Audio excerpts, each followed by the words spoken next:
So good afternoon. This is Big Mike the Messenger coming to you with another message. I'm going to try to do these every Wednesday. Hopefully it works. Let's see. I'm working on being faithful, consistent, and working hard and making sure that I deliver you good content in a quality amount of time.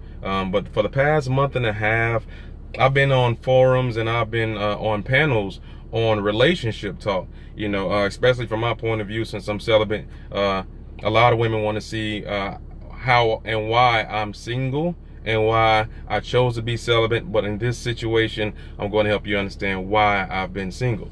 So the first part is I always have a process of questions that I ask women. So the first question that I always ask is, so who are you? And the reason why I ask that question is because it's vital. I need to know if you know who you are, if you know who you're compatible with, and if you understand you. Because it's impossible for me to love you if you don't love you. And anytime you get into a relationship and things don't go right, odds are it's a reflection of how you have a relationship with yourself. So if you see that you're having issues in all of your relationships that are consistently the same, then odds are it's because you haven't built a great relationship with you. Because any relationship that you have with you is going to manifest and is going to magnify to any level or the deeper level that you have with a relationship with somebody else. So make sure you focus on understanding who you are and know your love languages. There are 5 general love languages: touch, affirmations, gift, time, and acts of service. So you find out what your love language is, and once you learn what your love language is and who you are, then it'll make it a lot easier for you to get into great relationships with everybody else. And I mean, it doesn't have to be anything romantic. It just be friendships. And that's what I'm really big on, practicing how to be friends even with the opposing sex, with the opposite sex, because it's critical. How can I get into a relationship and have a wife if my friendship isn't the foundation of our relationship? There are 4 levels of marriage. The first level is paperwork. That's it. It's only paperwork. The second one is physical. A lot of us, we go out here and we get physical, but we don't have anything else in common. So it's not a relationship. Only thing that relates is we like sex. And that's not a great foundation to live on. The third one is the mental part. So when you're looking for somebody to get married to, make sure that both of you have the same goals, have the same vision, that your mentalities are the same. And then the fourth one is going to be the spiritual.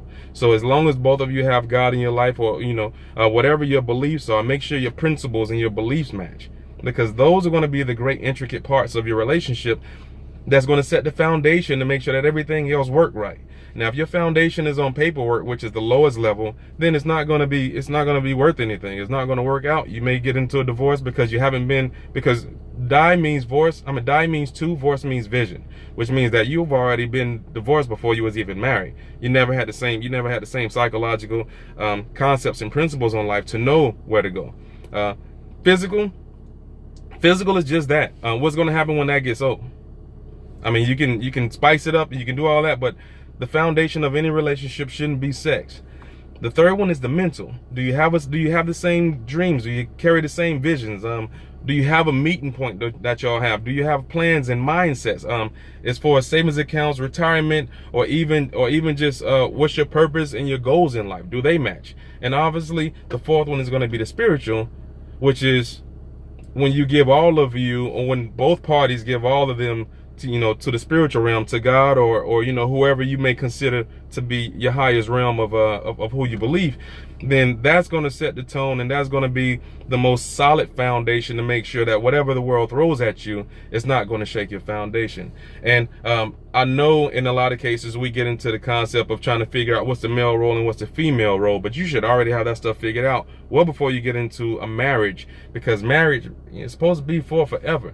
But just on the keynote, make sure you start off with a relationship with yourself.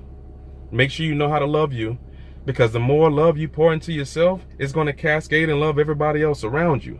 And if you don't have that, you're going to always have problems in every relationship, because you don't have a great relationship with yourself. This is Big Mike the Messenger. We're not here to follow standards. We're here to set them.